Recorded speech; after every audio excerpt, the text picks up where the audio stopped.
Bonjour tout le monde. Aujourd'hui, on va parler de l'immunologie. Donc, on laisse de côté un petit peu la micro, quoiqu'on ne pourra jamais la laisser tomber complètement parce qu'on va parler des mécanismes qui nous permettent de lutter contre les micro-organismes. Donc, aujourd'hui, on commence avec l'immunité innée. Je vais quand même dresser un portrait général du système immunitaire pour débuter, mais on va surtout s'attarder à l'immunité innée aujourd'hui. Donc, vos lignes de défense. OK?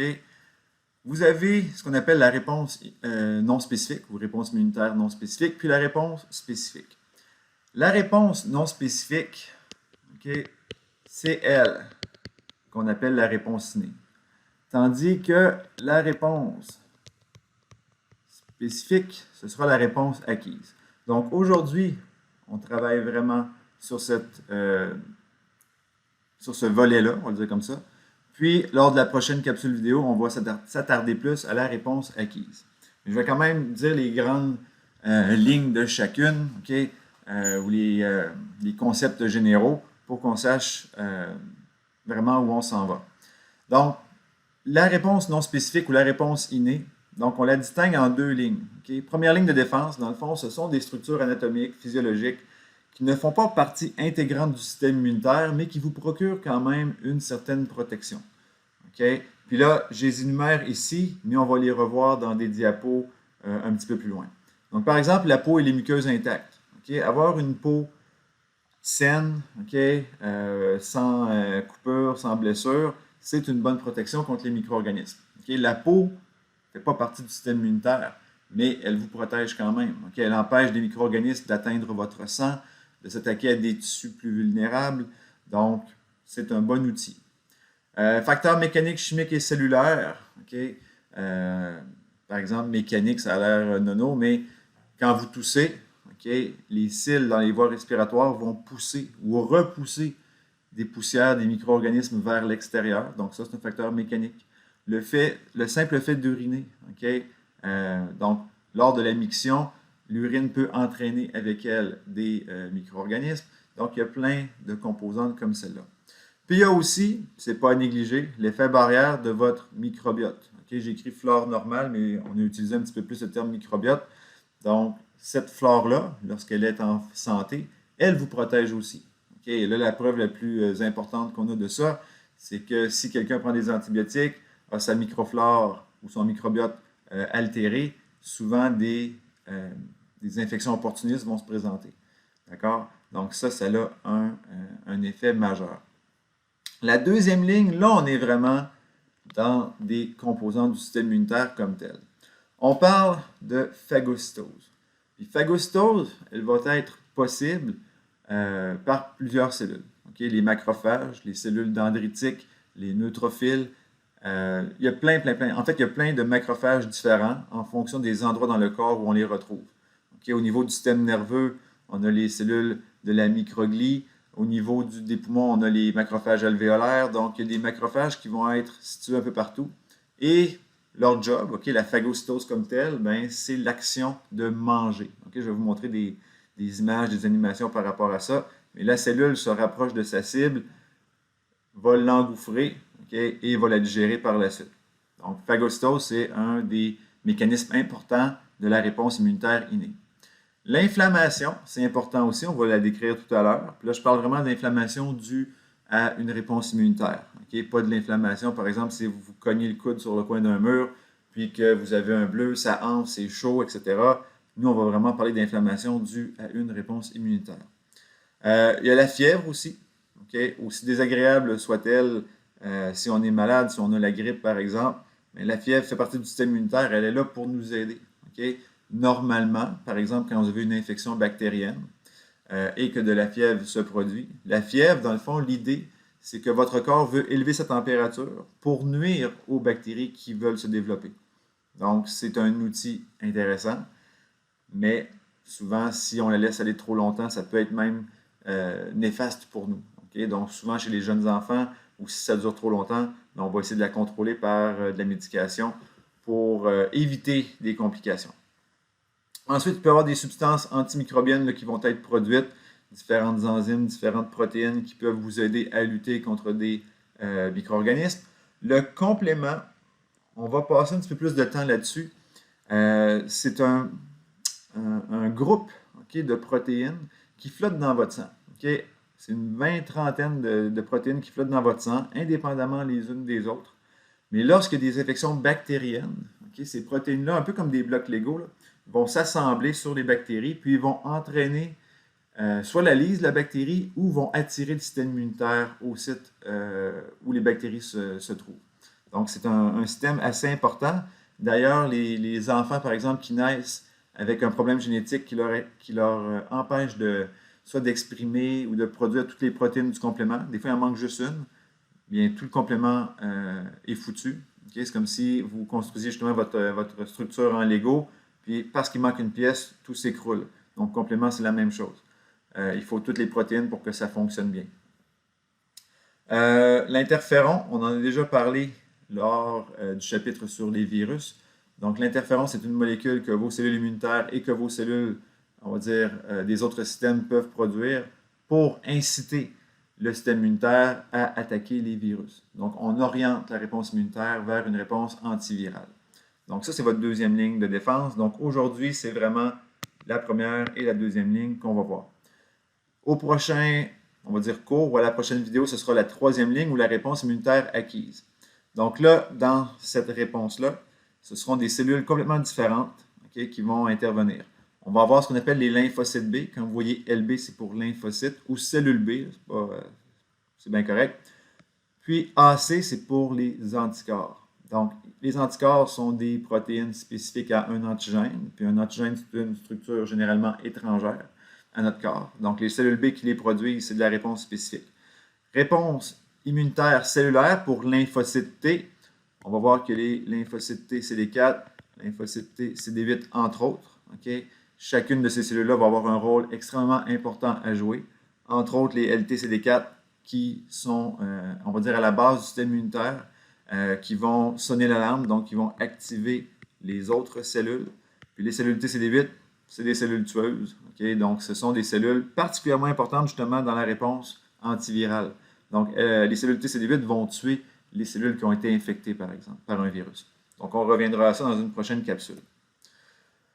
Les grandes lignes pour compléter, donc, entre la réponse immunitaire innée et adaptative, ça, c'est des choses que vous devez savoir, donc vous devez vous assurer de distinguer les deux. Donc, l'immunité innée, c'est la première et la deuxième ligne de défense, donc ce qu'on vient de voir là, dans le tableau de la diapo précédente. Mais ici, les deux autres points, c'est vraiment important. Okay? Puis vous allez voir que c'est le contraire qu'on a dans la réponse adaptative ou acquise. Dans la réponse innée, on dit que la réponse, elle est non spécifique. Ce que ça veut dire, c'est qu'un même macrophage, okay, pourrait un jour manger une bactérie, okay, manger une bactérie, un streptocoque par exemple, puis le lendemain, il pourrait décider de manger une spore de mycète, ou manger une levure, ou 3 jours plus tard, manger un virus. Okay? C'est pas spécifique. Eux, ils voient quelque chose, ils l'éliminent. Simple comme ça. Pas de mémoire non plus. Donc, il n'y a pas de mémoire cellulaire. Ce que ça veut dire, c'est que si votre macrophage mange, je vais prendre le même exemple, mange un streptocoque aujourd'hui, d'accord? Et que dans 3 semaines, vous vous faites réinfecter par le même streptocoque, le macrophage ne sera pas plus rapide, ne sera pas plus efficace à reconnaître le streptocoque. Lui, il n'a pas de mémoire. Pour lui, est-ce que c'est étranger, oui ou non? Il va le manger, mais il ne sera pas plus rapide, plus efficace parce qu'il ne s'en rappellera pas d'avoir déjà vu ce micro-organisme-là. Dans la réponse innée, ben, on a vraiment l'implication des phagocytes, donc justement macrophages, neutrophile, etc. Réponse adaptative ou acquise, okay, les deux termes, vous allez les voir là. Donc, c'est la troisième ligne de défense. Et là, on est spécifique. Ce que ça veut dire, c'est que par exemple, chaque cellule B produit un anticorps. Les anticorps, je vous rappelle, c'est une espèce de protéine en forme de Y. Donc, chaque anticorps va être spécifique à un antigène. Donc, les anticorps, là, j'exagère et je vulgarise beaucoup, là, okay? Mais les régions variables des anticorps, donc ça, c'est les régions variables, vont être différentes. Ce que ça veut dire, c'est que, par exemple, si j'ai une bactérie qui a des antigènes comme ça à sa surface, mais c'est cet anticorps-là qui va reconnaître, okay? À cause de la forme, on va le voir comme ça. Donc, ça va être spécifique. Une cellule B pour un antigène. D'accord? Puis aussi, ça va être spécifique, même principe pour les cellules T, CD4, CD8. Okay? Ça va être un mécanisme différent de reconnaissance de leur antigène spécifique, mais elles sont spécifiques quand même. Et le truc important, mémoire cellulaire. Donc, une cellule B, par exemple, qui a déjà été mise en contact avec un micro-organisme une première fois, va développer, en fait, va se diviser en plusieurs cellules. Et parmi ces cellules-là, il y a des cellules qui vont devenir des cellules mémoire. Ça va être la même chose pour les cellules T, CD4 ou CD8. Une fois qu'elles sont activées, donc une fois qu'elles ont reconnu l'antigène pour lequel elles ont été créées, elles vont se multiplier et certaines de ces cellules-là ou bien vont devenir actives immédiatement ou bien vont devenir des cellules mémoire. Puis les cellules mémoire, elles restent en stand-by. Elles restent en attente. Et là, je reprends mon exemple du streptocoque. Le macrophage, vous vous rappelez, il mange une première fois le streptocoque. Dans 6 mois, il revoit le même streptocoque. Ça ne le dérange pas. Il mange quand même, mais pas plus vite, pas plus efficacement. Quand on a l'implication à ce moment-là des lymphocytes B et des lymphocytes T, lors du premier contact, les cellules B et les cellules T s'activent. Donc, supposons qu'on voit le streptocoque une première fois aujourd'hui, on s'active. Puis en fait, ça va prendre une semaine ou deux avant que les cellules B et T soient complètement actives. Ça se fait. Si je revois le même streptocoque dans 6 mois, dans 1 an, les lymphocytes B et les lymphocytes T, qui sont déjà, on va dire, activés, vont répondre comme ça. Ça ne prendra pas 2 semaines. Ça va prendre juste quelques heures, puis la réponse immunitaire va avoir eu lieu, puis généralement, on va avoir éliminé le micro-organisme beaucoup plus rapidement et beaucoup plus efficacement. Et ça, là, ces deux trucs-là, c'est ça qui nous permet ou qui nous incite, on va le dire comme ça, à produire des vaccins. Parce qu'avec les vaccins, ce que l'on fait, c'est qu'on stimule la mémoire immunitaire. Donc, on stimule les cellules B et les cellules T qui, elles, deviennent des cellules mémoire, donc avec un faux micro-organisme. Donc, soit un micro-organisme qui a été tué ou atténué, ou on donne juste les morceaux du virus ou de la bactérie à la personne. Vous développez une réponse immunitaire mémoire, et lorsque le vrai virus, ou si le vrai virus vous infecte, bien, vous allez pouvoir répondre plus rapidement, plus fort, donc vous n'aurez pas les symptômes. C'est ça un petit peu l'idée. Mais on reviendra justement plus tard dans un chapitre là, sur les vaccins. Pardon. Donc, première ligne de défense, là, je reprends chacun des éléments. Donc, la peau, surtout la couche cornée, ou kératinisée, qui est ici. Dans le fond, c'est quoi? C'est des cellules mortes qui sont remplies de protéines. Donc, c'est littéralement une barrière physique entre l'extérieur et l'intérieur. Mais il y a des points faibles. Les poils, vous voyez les follicules pilules là, qui descendent dans l'épithélium. Ça peut devenir un endroit où des micro-organismes pourraient s'insérer. Il y a des bactéries qui peuvent aller s'insérer là. Il y a même des petits acariens qui peuvent aller s'insérer là. Les glandes sébacées, glandes sudoripares, les bactéries s'y installent. Dans certains cas, créent de l'acné. Dans d'autres, créent des odeurs qui peuvent être assez désagréables aussi. S'il y a des blessures, toute évidence, une coupure, éraflure, n'importe quoi. Vous faites de l'eczéma, n'importe quoi qui irrite votre peau, ça peut devenir un endroit où les bactéries, les micro-organismes vont s'insérer. Il y a aussi, puis ce n'est pas à négliger, le taux d'humidité. Le taux d'humidité, va donner un exemple simple. Vous marchez toute la journée avec des chaussures fermées, il fait chaud. Quand vous arrivez le soir, vous retirez vos chaussures. Parfois, ça peut sentir mauvais. Vos bas vont être humides. Donc, imaginez votre peau qui a été dans cet environnement-là toute la journée. La peau peut être un petit peu atteinte par cette chaleur, humidité-là. Les micro-organismes, eux, vont proliférer parce que la température va être assez idéale. Puis l'humidité, c'est toutes des conditions qui rendent le développement des micro-organismes plus facile. D'accord? Donc, par exemple, le pied d'athlète, pourrait être un exemple de ça. Mais aussi, si on passe à autre chose que des chaussures, la peau moite des patients alités. Si vous avez un patient, une patiente qui est alitée, qui a une mobilité réduite, et on la laisse dans la même position pendant plusieurs heures, plusieurs jours, bien, éventuellement, l'humidité qui va se créer entre le matelas ou le drap et la peau de la personne, bien, l'humidité s'accumule, ça va altérer la peau. Ça peut créer ce qu'on appelle des plaies de lit, et ces plaies de lit-là vont devenir ou peuvent devenir des endroits propices au développement de bactéries et créer ainsi des infections. Donc, il faut faire attention à ça. Les larmes, la salive, le mucus, l'urine, donc toutes les sécrétions que vous produisez vont vous aider aussi à limiter le développement des micro-organismes. D'ailleurs, quand on a une production de salive, on va dire normale, généralement, ça nous aide à limiter la croissance des bactéries. En ce sens où plus on produit de salive, moins il y a de sucre résiduel qui peut rester sur nos dents, puis on l'élimine. Mais quelqu'un qui souffre, par exemple, de xérostomie, je peux l'écrire. Donc, la xérostomie, c'est l'incapacité de produire des bonnes quantités de salive. Donc, ça crée une sécheresse buccale. Puis souvent, si les personnes souffrent de ça, ben, le sucre, ce que vous mangez, va s'accumuler sur les dents et ça peut les rendre plus propices au développement de micro-organismes, causer la carie, entre autres, puis parfois aussi une haleine un petit peu plus fétide, donc moins agréable. Puis les cils, vous les voyez là, sur, par exemple, les cellules respiratoires. Donc les cils, c'est mécanique, élimine les poussières, les spores de mycètes, etc. Facteurs chimiques. Normalement, le sébum, c'est là pour hydrater votre peau, c'est là pour la protéger aussi, parce que bon, il y a des sels là-dedans. Même principe pour la soie jusqu'à un certain point, là, vous le savez, vous goûtez ce sel-là quand vous suez ou quand il y a du sébum. Mais il y a des bactéries qui vont y proliférer quand même, dont la bactérie P. acnes, Propionibacterium acnes, qui va s'installer dans les glandes sébacées, boucher les pores de la peau, et créer des boutons, par exemple. L'acné. Vous avez aussi les lysosines, qui sont des protéines présentes dans vos sécrétions, donc encore une fois dans votre salive, vos larmes. Et ces lysozymes-là, ce sont des outils que vous produisez qui vont aller détruire les bactéries, entre autres les bactéries Gram-plus. Pourquoi? Parce que les lysozymes sont efficaces à détruire ou à attaquer le peptidoglycane.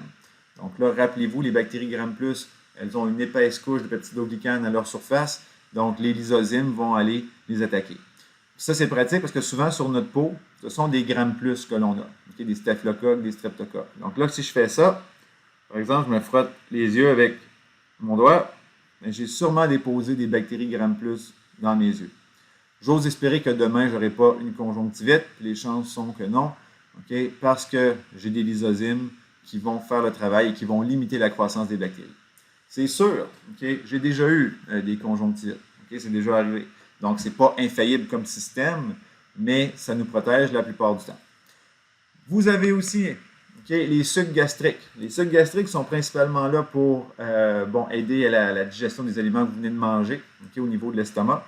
Mais leur acidité limite le passage ou la survie des micro-organismes que vous avez ingérés. Donc, il y a une grande quantité de micro-organismes que vous ingérez qui vont tout simplement mourir au niveau de l'estomac. Il y en a plusieurs qui vont survivre aussi, parce que c'est comme ça qu'on développe notre microbiote et tout. Mais il faut être conscient quand vous mangez un petit récipient de yogourt, la quantité de bactéries qui va atteindre réellement votre intestin est quand même limitée. Mais c'est bon d'en manger parce qu'éventuellement, au volume, vous finissez par avoir des bactéries qui atteignent le petit intestin puis éventuellement le gros intestin et qui vont permettre de coloniser ces organes-là et de former un microbiote assez solide. L'exemple, ou l'exception, je devrais dire, d'une bactérie qui peut survivre à ça, c'est H. pylori, qui, elle, va survivre dans l'estomac, neutraliser l'acidité, puis même va ou peut causer des ulcères dans l'estomac. Il y a tout le temps des bactéries qui finissent par trouver une façon de déjouer nos mécanismes de défense. L'effet barrière de la microflore normale ou du microbiote. Donc, nommer un micro-organisme faisant partie de la flore normale, tout le monde va juste écrire E. coli, puis c'est correct. Mais il y en a d'autres. Vous avez une diversité assez remarquable de bactéries dans le gros intestin, des bactéroïdes, des proteus, il y a des clostridium des fois aussi. Il y en a plein. Entérocoque, Alcaligenèse fécalis, bref, on pourrait en nommer longtemps. Donc, retenez E. coli, je pense que c'est le plus simple. Donc, ces bactéries-là, au niveau de notre gros intestin, nous protègent. Il va y avoir, dans le fond, l'important à comprendre, c'est qu'il faut qu'il y ait de la compétition. Si vous avez beaucoup de bactéries saines et qu'elles luttent contre les autres bactéries qui essaient de s'installer, c'est ça qui va vous permettre de contrer les bactéries pathogènes, les Clostridium, les Salmonelles, les Shigella. Mais si vous êtes je sais pas moi, un patient qui vient de subir une antibiothérapie, votre microbiote a été altéré ou est moins fort. Là, des bactéries pathogènes, Salmonelle, Clostridium difficile, vont s'installer et peuvent causer à ce moment-là beaucoup de dommages. Le pH de la cavité vaginale aussi, donc l'effet barrière des bactéries qui sont présentes, les bactéries qui abaissent ce pH-là. En ayant un pH plus bas, ça limite le développement des bactéries pathogènes. Parfois, ce microbiote-là, encore une fois, va être altéré par la prise d'antibiotiques, le stress, les hormones, etc. Et soit les levures ou des bactéries pathogènes vont pouvoir profiter de la situation et créer des infections. Les cellules maintenant spécifiques, dans la deuxième ligne de défense, donc vraiment des cellules immunitaires de la réponse innée. Je vous montre de quoi elles ont l'air, ces cellules-là. Puis ça, vous devez vous en rappeler. Je pourrais mettre une image à l'examen puis vous demander, OK, l'image que vous voyez là, comme celle de droite, est-ce que c'est un macrophage, un neutrophile, un éosinophile ou un basophile? Choix de réponse. Donc, préparez-vous à ça. Donc, vous devez savoir de quoi elles auraient l'air au microscope, mais vous devez connaître de toute évidence leur rôle aussi. Donc, on commence par les monocytes. Monocyte, c'est une cellule immature qui est, en fait, toutes vos cellules sanguines, là, globules rouges, globules blancs, sont issus de la moelle osseuse. Quand un monocyte quitte la moelle osseuse, ben, il n'est pas mature. C'est comme un bébé macrophage. Quand le bébé macrophage arrive dans les tissus où on a besoin de lui et qu'il est activé par la présence de micro-organismes, là, il devient mature et il devient un macrophage ou macrophagocyte. Donc, à ce moment-là, il va pouvoir faire son travail. On va reconnaître le macrophage à la forme de son noyau. Donc, sur l'image, vous voyez une cellule relativement ronde, avec un noyau plus foncé à l'intérieur, qui a une forme un petit peu incurvée. Il y a une invagination dans la membrane du noyau. Ça ressemble un petit peu à un haricot, on peut le voir comme ça. Donc, ça, c'est vraiment caractéristique. Souvent aussi, le cytoplasme, donc la partie liquide de la cellule, va être un petit peu plus grisâtre bleutée. Donc, on peut reconnaître un macrophage comme ça. D'ailleurs, les gens d'analyse biomédicale, souvent, vont être appelés à faire des décomptes des cellules immunitaires et ça peut être un indicateur d'une maladie, d'un problème. Donc, par exemple, si vous n'avez pas assez de cellules immunitaires, bien là, vous faites peut-être, je ne sais pas moi, une forme d'immunosuppression, il y a peut-être quelque chose qui se passe dans votre corps. Ou au contraire, si vous avez trop de certaines cellules, je vais prendre l'exemple des éosinophiles par exemple, si vous avez une éosinophilie, c'est peut-être un signe que vous avez une infection par des parasites ou des vers. Donc, on peut, à partir des cellules retrouvées dans le sang, faire des diagnostics ou du moins avoir des hypothèses sur ce qui se passe dans votre corps. Donc, monocyte, bébé macrophage qui devient un macrophage, ce sont des cellules qui bouffent les étrangers et on va le reconnaître avec la forme de son noyau. Neutrophile, les cellules ici, on les appelle souvent des granulocytes. Pourquoi? Parce qu'il y a comme des petits granules dans leur cytoplasme. Pour le neutrophile, les granules sont quand même plus petits. Si vous regardez l'image de droite, donc la cellule, on la voit, encore une fois, elle est relativement ronde. Puis tout ce que vous voyez autour, là, ce sont les globules rouges. Les globules rouges sont quand même assez pâles sur cette image-là, mais peu importe. Le neutrophile, donc, cellule un petit peu plus grosse. Et là, vous voyez, il y a comme, on dirait qu'il y a trois noyaux. On va dire à ce moment-là que la cellule, elle a un noyau, multilobé. C'est un seul noyau quand même, mais il y a des lobes dedans, il y a des sections. Donc, on va reconnaître les neutrophiles à cette caractéristique-là du noyau et les petits granules que l'on voit dans le cytoplasme. Vous allez voir que pour éosinophiles et basophiles, les granules vont être beaucoup plus gros, plus faciles à distinguer. Neutrophile, caractéristique, lui aussi, c'est un phagocyte. C'est un phagocyte qu'on retrouve en très grande quantité dans le sang. C'est un très large pourcentage des cellules immunitaires sanguines. Donc, on en a beaucoup des neutrophiles. Normalement, du moins, on en a beaucoup. L'autre, l'éosinophile. Encore une fois, vous voyez plein de globules rouges autour, mais quand vous regardez la cellule, il y a des choses qui sautent aux yeux. Encore une fois, le noyau qui est comme de couleur violette est multilobé, mais il y a quelque chose qui saute aux yeux aussi, c'est la présence de petits granules rouges. Donc, l'éosinophile possède plein de petits granules rouges comme ceux-là, et les éosinophiles, leur rôle, c'est de s'attaquer à des gros parasites ou à des vers. C'est quoi l'idée? C'est que, par exemple, un macrophage ne pourrait pas phagocyter un oxure. C'est beaucoup trop gros. Okay? Donc, ce qu'on va faire, c'est qu'on va attaquer le micro-organisme avec nos éosinophiles. Le contenu des granules, okay, qui est un contenu acide, qui a des enzymes là-dedans, donc va être libéré à proximité du parasite. Ça va altérer sa structure, sa paroi, puis ça peut finir par le tuer, puis éventuellement, les macrophages pourraient venir et manger les petits morceaux qui résultent de la destruction de ce parasite-là. Mais les éosinophiles, à la base, okay, surtout ici en Amérique du Nord, ce sont des cellules qu'on retrouve très peu dans le sang, parce qu'on est peu ou pas infecté par des parasites. Mais si, par exemple, quelqu'un va de routine prendre une prise de sang pour mesurer telle chose, et qu'on fait une coloration de ses cellules sanguines, puis qu'on observe une éosinophilie, bien là, ça pourrait être signe, OK, monsieur est venu pour tester, je ne sais pas, moi, je veux dire n'importe quoi, son cholestérol, mais on a remarqué une éosinophilie, bien à ce moment-là, peut-être qu'on peut investiguer et aller vérifier, peut-être au niveau de ses selles ou ailleurs, s'il n'y aurait pas présence de parasites. Donc, éosinophiles, granules rouges, on s'attaque aux gros parasites. Les basophiles, okay, on les voit, encore une fois, le noyau est quand même assez gros, mais ce qui attire l'attention, c'est les granules plus foncés. Okay? Il y a plein de petits granules, on va dire, bleu marine, presque noir. Là. Okay? Donc, ces granules-là okay, vont être libérés lorsqu'il y a ou lorsqu'on veut créer de l'inflammation. Okay? Donc, les basophiles, puis là, le contenu de leurs granules, d'après vous, est-ce qu'il va être basique ou acide? Donc, éosinophile, le contenu était acide. Dans ce cas-ci, basophile, bien, le contenu va être un petit peu plus basique. Ces cellules-là vont être impliquées avec les mastocytes dans les réponses inflammatoires, par exemple, lors d'une allergie.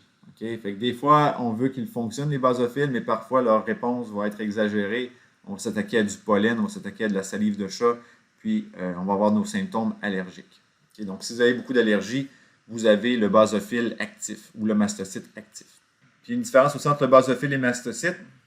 Les basophiles, donc on dit que ce sont des cellules circulantes, donc vont se déplacer dans le sang. Donc on peut les voir, on peut les compter quand on prend un échantillon sanguin. Mais les mastocytes, oups, ok, je vais vous montrer les mastocytes ici. Ok, donc les mastocytes sont des cellules qui sont résidentes dans les tissus. Donc elles sont cachées quelque part dans vos tissus. Et un peu comme les basophiles, elles vont libérer des substances qui sont pro-inflammatoires. Les mastocytes. OK, je vais en dessiner un par exemple ici. Donc, vous avez un mastocyte, vous avez son noyau, OK, mais vous avez aussi plein de petites vésicules qui contiennent une substance étrange. Je vais vous dire c'est quoi bientôt. Quand un anticorps, OK, on va dire, en fait, on ne va pas dire, ce sont des IgE, donc des anticorps de type IgE ou immunoglobuline E. Quand les IgE captent un allergène, okay, du pollen par exemple, le mastocyte va capter ou va reconnaître l'IgE et c'est à ce moment-là qu'il va libérer le contenu de ces granules. Le contenu de ces granules, c'est quoi? C'est de l'histamine. L'histamine, c'est une substance inflammatoire. Donc, ça va créer une vasodilatation des vaisseaux sanguins, ça va créer de l'œdème, de la rougeur, de la chaleur, etc. Quand vous prenez un médicament contre les allergies, qu'est-ce que vous prenez? C'est un antihistaminique. Okay? Donc, ce qu'on veut avec notre médicament, c'est bloquer cette activation-là. Okay? Donc, on bloque dans le fond un peu l'action des mastocytes. Donc, mastocytes, on le voit, okay, vont avoir cet aspect-là, libèrent les granules. Donc, eux vont répondre normalement, okay, je devrais dire normalement, un mastocyte devrait être impliqué, un peu comme les éosinophiles, dans la réponse à des parasites. Okay? D'ailleurs, les IgE aussi sont supposés être des anticorps qui s'attaquent aux parasites. Mais, okay, encore une fois, dans les pays occidentaux, là, où on a peu ou pas de parasites, dans l'eau, dans la bouffe que l'on consomme, ben, nos IgE, nos mastocytes s'ennuient, donc ils vont s'attaquer à des choses inutiles ou pas dangereuses comme du pollen, des acariens, des arachides, etc. Je reviens un petit peu à l'arrière. Okay? Sur l'image que vous voyez là, en fait, ça peut être des NK, okay? Les Natural Killers, c'est vraiment ça leur nom.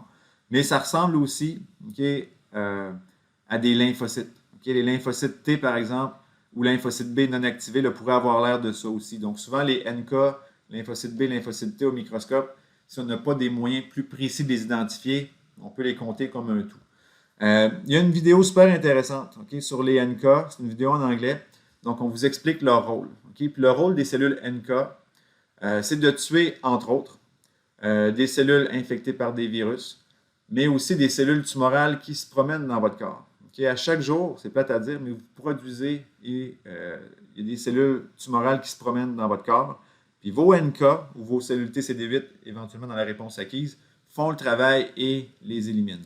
C'est sûr, puis c'est dramatique, il y a des gens chez qui il va y avoir des cellules là, qui vont s'échapper, on va le dire comme ça, et qui ne seront pas reconnus à temps par le système immunitaire, puis il y a des cancers qui vont se développer.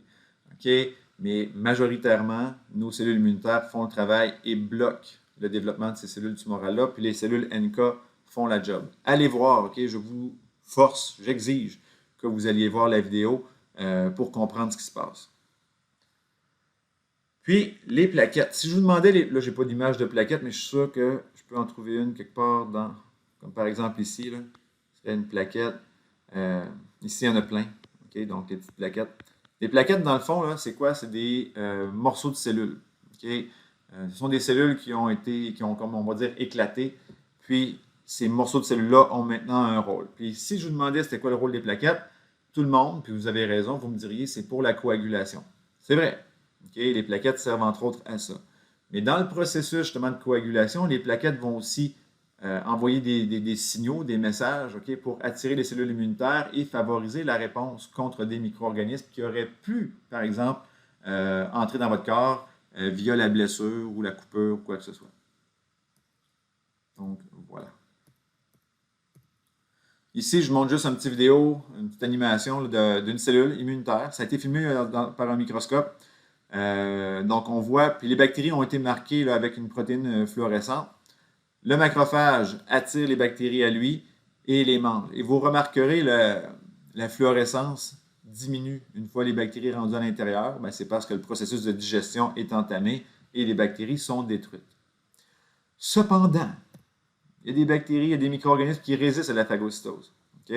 Donc, par exemple, et on l'avait vu, les bactéries qui ont une capsule.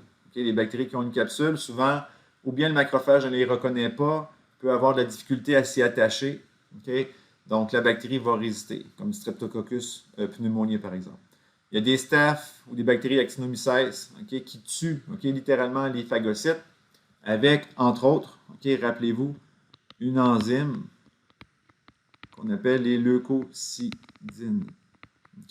Donc, les leucocidines sont des enzymes produites par ces bactéries-là et ça va détruire les lysosomes du phagocyte, puis le phagocyte peut mourir. D'autres micro-organismes, eux vont parfois être phagocytés, mais ils vont survivre à l'intérieur, donc ils vont empêcher la digestion par le macrophage ou le neutrophile. Le VIH peut faire ça, la bactérie chlamydia, la bactérie de la tuberculose, les parasites de la leishmaniose et du plasmodium, donc de la malaria, peuvent se cacher dans les macrophages. Donc, c'est comme si un criminel se sauvait de la police, mais allait se cacher dans le poste de police. On ne pensera pas d'aller fouiller là. Il y a des micro-organismes qui font ça. Ils se cachent dans vos cellules immunitaires. L'inflammation, donc les caractéristiques générales, œdème, chaleur, rougeur, puis douleur. J'explique un petit peu ce qui se passe lorsqu'il y a une réponse inflammatoire due à des micro-organismes. Donc, site de l'inflammation, on va dire que, je ne sais pas, moi, je suis en train de préparer mon poulet avec un couteau, puis je me coupe. Puis on va dire qu'il y a des bactéries, de la salmonelle, donc des petits bacilles de salmonella qui sont dans la plaie. Qu'est-ce qui va arriver? Plusieurs choses. Il va y avoir une protéine qu'on appelle C5, qui est une protéine, mon dessin ressemble à la bactérie, c'est une protéine qui va se séparer en deux. La partie A, la partie B. La partie A, va agir comme un agent qu'on appelle un agent chimiotactique. Ce que ça veut dire, c'est que les cellules immunitaires vont suivre ces protéines-là comme un chien qui suivrait une odeur qu'il apprécie. ou qu'il veut repérer. Okay? Votre chien, par exemple, vous avez un chien de chasse, là, il a trouvé une piste d'un animal quelconque, il va la suivre. Okay? Donc, ça, c'est la protéine A. La protéine B, elle va venir se fixer sur les bactéries, puis je vais expliquer pourquoi elle fait ça plus tard. Okay? Donc, le chemin ou le chimiotactisme, c'est entre autres la protéine C5A qui permet ça. Il y a aussi des signaux qui vont être envoyés à l'épithélium sanguin le plus près. Okay? Et on va produire des protéines qui s'appellent les sélectines. Okay? Les sélectines, c'est les petits crochets que je fais comme ça. Ça, là, si vous voulez vous imaginer quelque chose, dites-vous que les sélectines, ce sont des hameçons. Okay? Puis qu'est-ce qu'on fait avec un hameçon? Bien, on va à la pêche, on veut attraper quelque chose. Donc, ce qui va arriver, c'est qu'il y a des messages qui vont arriver au niveau de l'épithélium sanguin et les cellules vont répondre en produisant des sélectines. Les sélectines vont aller à la pêche et vont capter les cellules immunitaires qui circulent dans le sang. Donc ici, là, on est vraiment dans le sang. Okay? Donc dans une vénule, par exemple. Et en allant à la pêche, donc on va capter les cellules immunitaires. Les cellules immunitaires qui vont avoir été pognées vont sortir du vaisseau sanguin par un phénomène qu'on appelle la diapédèse. Et là, en sortant par diapédèse, une fois qu'elles sont rendues dans les tissus des cellules, ben, elles vont suivre le chemin qui a été tracé par les protéines C5A et elles vont aller nettoyer, faire le ménage. Okay? Dans le fond, elles vont aller manger les bactéries ou autres micro-organismes qui sont là. Dans l'ordre, okay? Parce qu'il y a plusieurs cellules qui vont être pêchées, comme lorsqu'on va à la pêche, on peut attraper plusieurs types de poissons. Donc, dans les vaisseaux sanguins, il y a plusieurs types de cellules immunitaires qu'on peut attraper. Les premières, okay, celles qui vont mordre, disons, le plus facilement, ce sont les neutrophiles. Okay? Donc, les neutrophiles vont quitter en premier, suivis des monocytes qui vont devenir les macrophages, et ensuite, on va avoir, entre autres, les lymphocytes T et les lymphocytes B. Puis vous allez comprendre, surtout quand on va faire la capsule sur la réponse immunitaire acquise, que c'est important qu'il y ait cet ordre-là. Parce que les neutrophiles et les monocytes, donc les macrophages, doivent arriver en premier, phagocyter les bactéries ou autres micro-organismes et vont présenter des bouts de ces micro-organismes-là à la cellule T, CD4, entre autres. Puis là, la cellule T, CD4 va sonner l'alarme. Parce que si la cellule T arrivait en premier, la cellule T, ce n'est pas un phagocyte. Donc, elle ne pourrait pas reconnaître les bactéries, on va dire, tout nues, qui sont présentes dans la plaie. Mais si un macrophage arrive, mange la bactérie, puis lui, le macrophage, par une protéine qu'on va voir là, qui s'appelle le CMH, mais ce n'est pas important pour l'instant, va prendre un morceau de la bactérie qu'il a mangé, puis il va le présenter à la cellule T CD4. Il va dire « Hey, moi j'ai mangé ça, il faut qu'on détruise ça. » Puis là, la cellule T va s'activer et va faire son travail. Donc, il faut que les neutrophiles et les macrophages arrivent en premier, qu'ils mangent la bactérie dans ce cas-ci et qu'ils en présentent un petit morceau à la cellule T, puis là, la cellule T va pouvoir faire son travail. D'accord? Donc, neutrophiles et monocytes sont les premiers arrivés, puis ils vont suivre le chemin okay, par le phénomène de chimiotactisme là, qui a été permis par les protéines C5A. Donc, ici, c'est une image, mais qui présente la même chose de façon différente.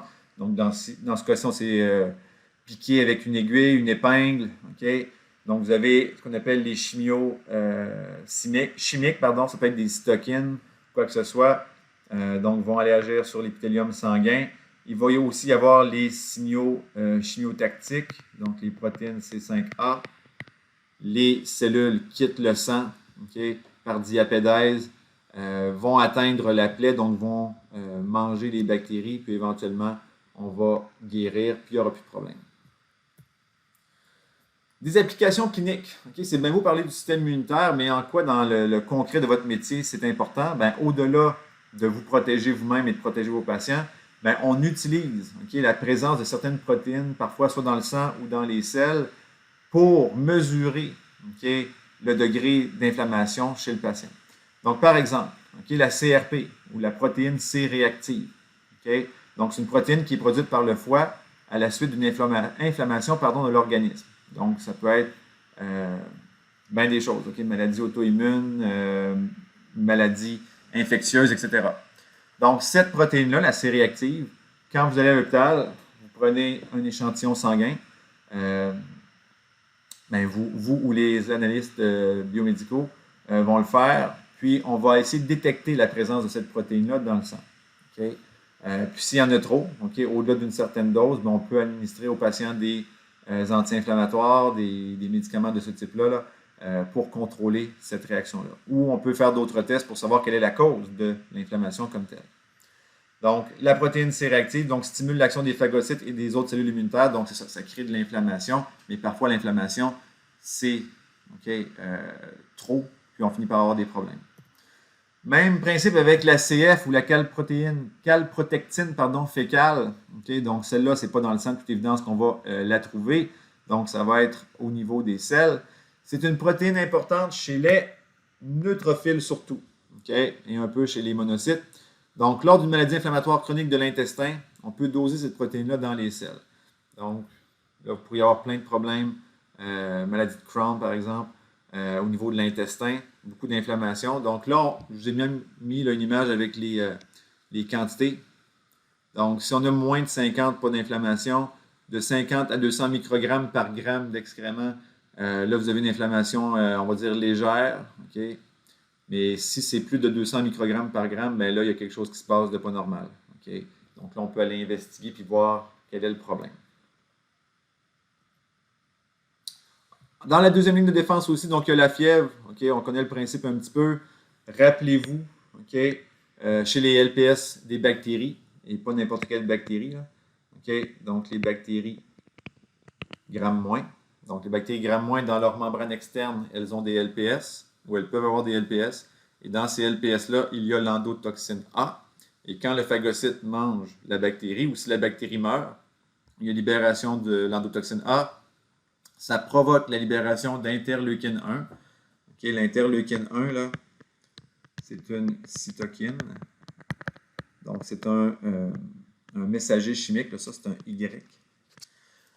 Donc, c'est un messager chimique qui permet la communication entre le système immunitaire et les autres parties du corps. Dans ce cas-ci, l'interleukine 1 va circuler par le sang, va atteindre l'hypothalamus dans votre cerveau. Et c'est l'hypothalamus, lui, qui va gérer la température et va augmenter. C'est comme votre rhéostat. Là. Il gère la température, donc il va augmenter d'1 ou 2 degrés. Diminution des pertes de chaleur par la constriction des vaisseaux sanguins périphériques. On va avoir des frissons, paradoxalement. En fait, pas paradoxalement, mais si on diminue les pertes de chaleur, donc ça augmente la température corporelle. Empêche ou limite l'activité et la multiplication de certains micro-organismes, entre autres des bactéries, qui vont être plus limitées dans leur développement si la température est trop élevée. Mais encore une fois, si c'est trop élevé trop longtemps, vos cellules nerveuses, votre corps aussi peut en subir les conséquences. Il y a des gens qui peuvent mourir à cause de ça.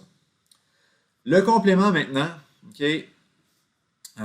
comme je le disais tantôt, c'est une série de protéines. C'est plein de protéines. Ça circule dans votre sang. Puis tant et aussi longtemps que vous n'avez pas d'infection bactérienne, ces protéines-là font rien. Elles circulent, vaquent à leurs occupations journalières ou quotidiennes.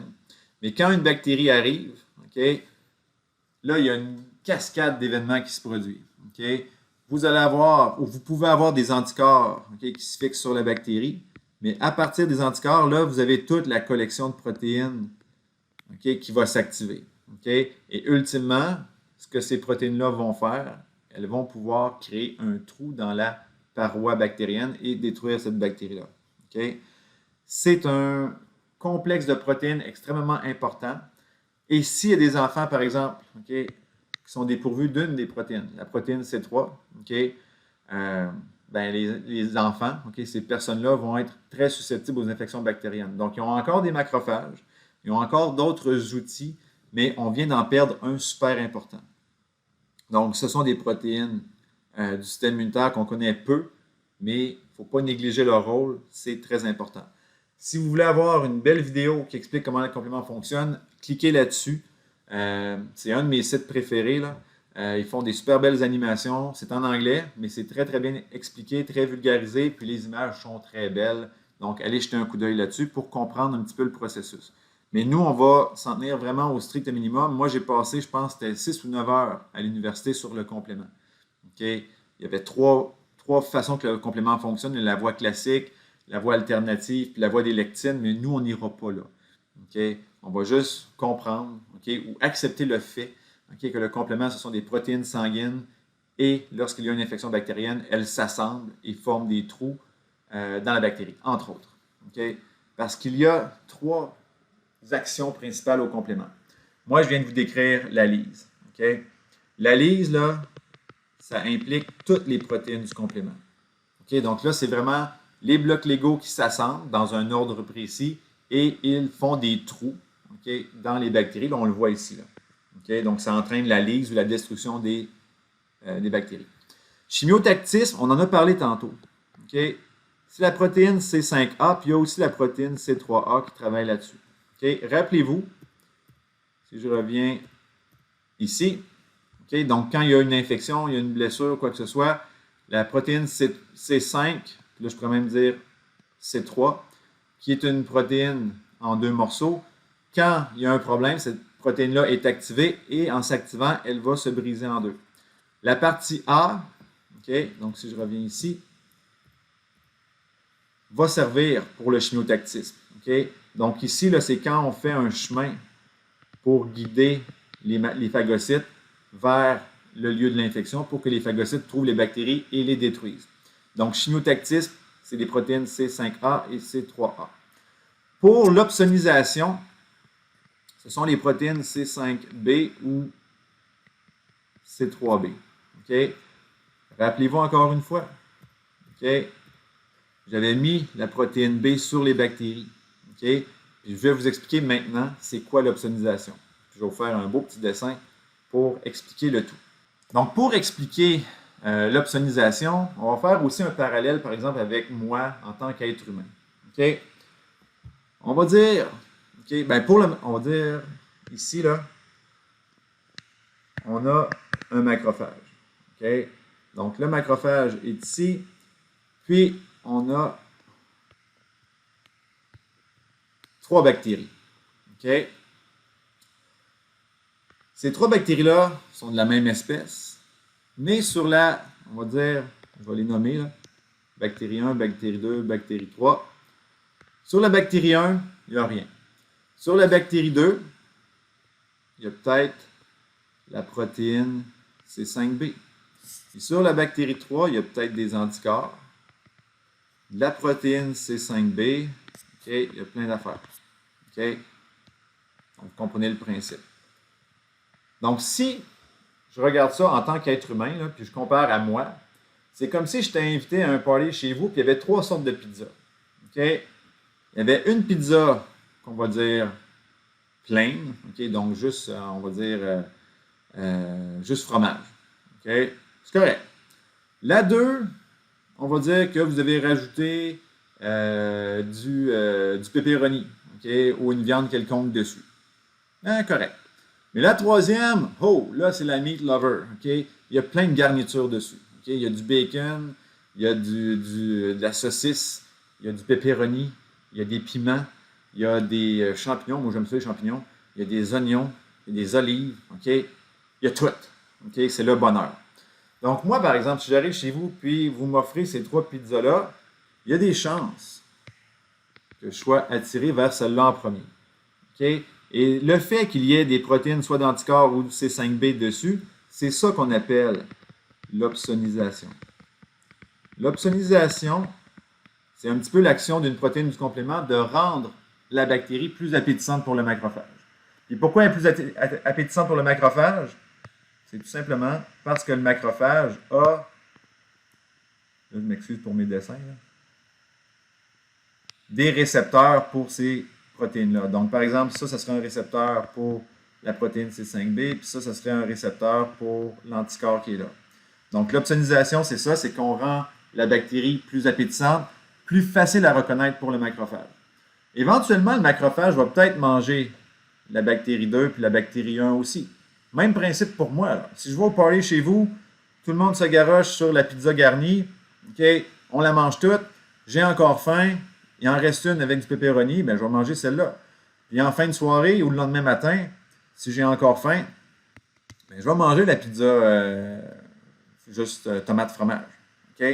Mais la priorité, ou celle qui va être le plus facilement reconnue, c'est celle où il va y avoir eu des opsonines, donc des molécules anticorps ou protéines C5b qui vont s'être collées dessus, et ça va être ça qu'on appelle l'opsonisation. Donc, opsonisation, vous le voyez un petit peu, ils l'ont illustré. Donc, les bactéries ici, il n'y a rien dessus.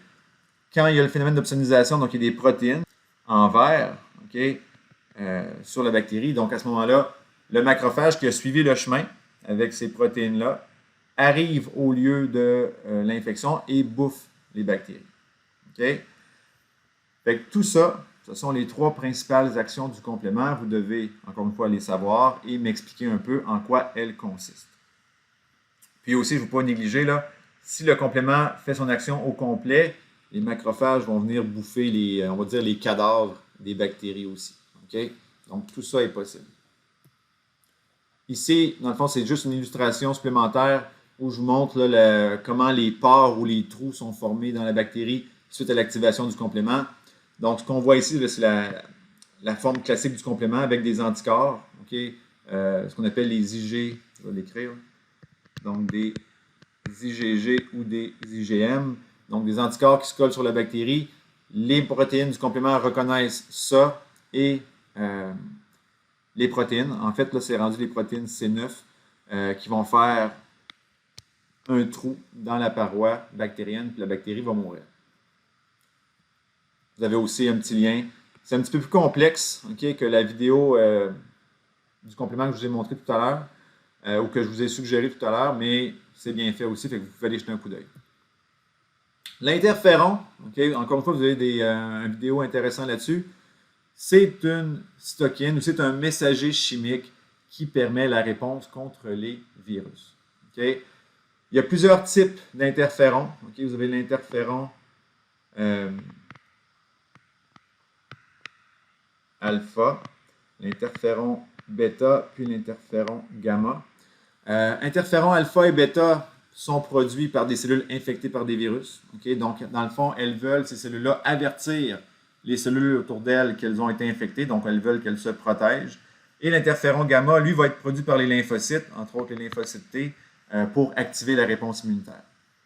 L'interféron, okay, donc on le produit naturellement quand on est infecté par un virus, donc la réponse immunitaire s'active, mais on peut aussi s'en servir comme médicament okay, pour lutter contre des virus ou même certaines tumeurs. Donc on pourrait injecter ça volontairement à des patients et ça pourrait les aider à lutter contre une infection. Entre autres, une dame qui était la mère d'une de mes anciennes étudiantes en immunothérapie, qui a été traitée à l'interféron pour guérir okay, d'une infection, d'une hépatite C qu'elle avait contractée en recevant un don de sang, puis elle est guérie, maintenant elle va bien. Donc ça termine ce chapitre, donc sur l'immunité innée. Il y a beaucoup de vocabulaire, là on est dans un autre monde, là, on n'est plus dans les bactéries, les protozoaires et tout, donc assurez-vous de posséder ce vocabulaire-là, d'être à l'aise avec les différentes cellules, leur rôle aussi. Okay? Donc, apprenez tout ça. Et moi, ce que je vous conseille, c'est toujours une bonne idée. Faites-vous un petit tableau synthèse. Okay? Cellule immunitaire, donc vous avez le nom de la cellule, quel est son rôle, à quoi elle ressemble, par exemple, au microscope. Donc, vous pouvez vous faire un tableau là, pour vous aider à mémoriser le tout. Donc, si vous avez des questions, ne vous gênez pas, écrivez un commentaire sous la vidéo ou envoyez-moi un message par Mio et ça va me faire un plaisir de vous répondre. Bonne journée!